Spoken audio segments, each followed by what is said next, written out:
фариштамо қодирова аз ин қимчаҳои дарахти бет бо чунин тарз сабад мебуфад. бофтани сабад чолокӣ ва сабрро талаб менамояд. дар ҳаёти мардуми деҳот сабад барои нигоҳдории баъзе аз маҳсулотҳои кишоварзӣ истифода шуда. дар деҳаи гулобод деҳоти меҳнатобод ноҳияи ба номи мир саиди алии ҳамадонӣ қариб ҳамаи хоҷагиҳо аз он истифода менамоянд.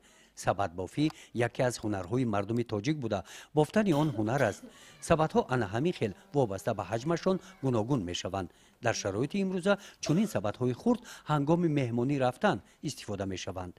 ҳунари сабадбофиро тӯли 1 сол мешавад қариб ман аз худ кардам. аввал тарзи бофтани қадимаро аз як пири деҳа ёд гирифтам ва барои аз худ намудани сабадҳои замонавӣ ман ба шаҳри левакан рафта аз устодам апай гулчинор сабадбофиро аз худ кардам.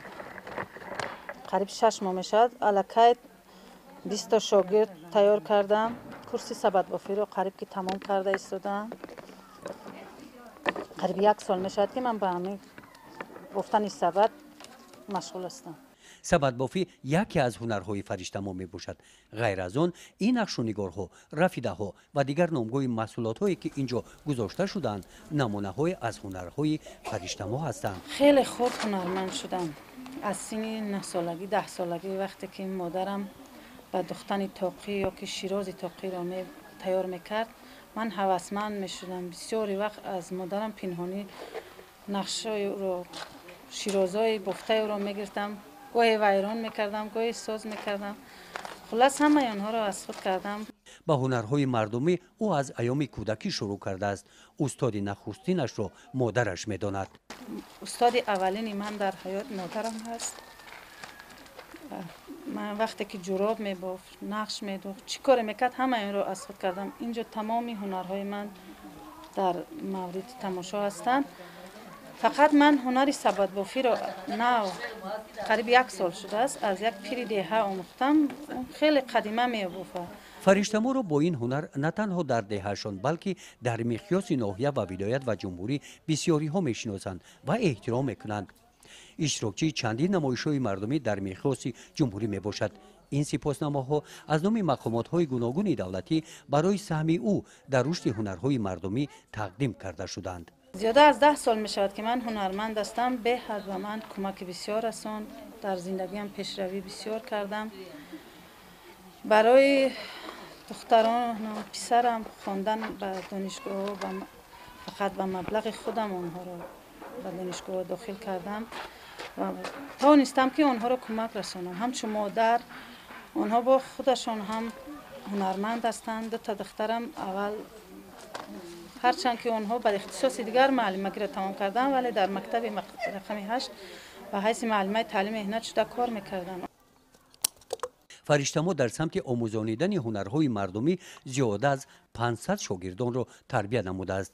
дар ин самт бо агентии меҳнат ва шуғли аҳолӣ ҳамкории зишт дорад. курсҳои кӯтоҳмуддат дорем тариқи кӯмаки шуғли аҳолии ноҳия бо дархости ҷамоат ҳар сол қариб 4-5 курс мегирем. духтарон зиёд меоянд, занакҳои хонанишин меоянд, инҷо меомӯзанд. ҳар кадоми онҳо ҳар ҳунари худро ман инҷо кокл тайёркунӣ дорам, мураббофӣ дорам, рафидадӯзӣ дорем, ҷураббофӣ дорем, сабадбофӣ дорем, қироғдӯзӣ дорем. ҳамаи онҳоро аз худ мекунанд. занакҳои хонанишин бисёр ҳастанд. духтарони аз 18 сола боло ҳам меоянд, соҳиби сертификат мешаванд. бобоева гулрухсор яке аз шогирдони фариштамо аст. ӯ мегӯяд ки завқи ӯро ба ҳунармандӣ фариштамо бедор кардааст. ман аз хурдӣ ҳамин ҳаваси ҳунармандиро доштам. баъд аз модарам дӯзандагӣ, қаламзанӣ, чакандӯзӣ ҳамаи ҳамин ҳунарҳои модарро ёд гирифтам.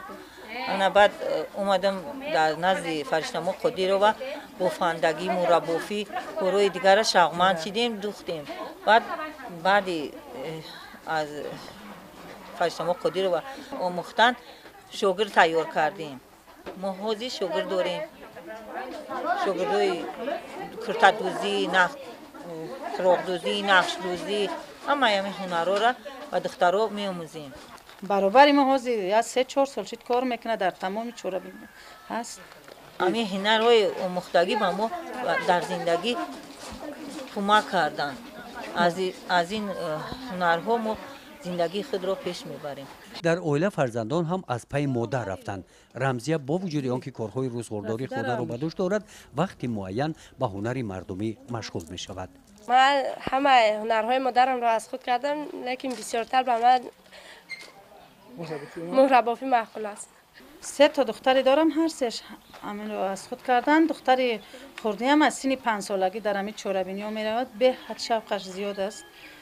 موروهای قدیمه را بسیارتر ما می بفتیم. او قریب 2 سال می شود که من موروهای زمانوی می بفت. بعد نو چه از نمایش ها می بینه یاد می گیرد، چه از طرف اینترنت می بینه. همه اینها را قریب که همین موروهای زمانوی را همش هم دخترچم تیار کرده. این اویله هنرمند است. این دروازه ها محصول مهنتی دستان شوهر فرشته‌ما هستند. با چنین صنعتی بلند ساخته شدند. یعنی همه اعضایان این اویله هنرمند می باشند و از درآمد این هنر ملی حیاتشان را خورمانه پیش می برند. شوهرم به من کمک زیاد میکند. همه این به دستگیری شوهرم است.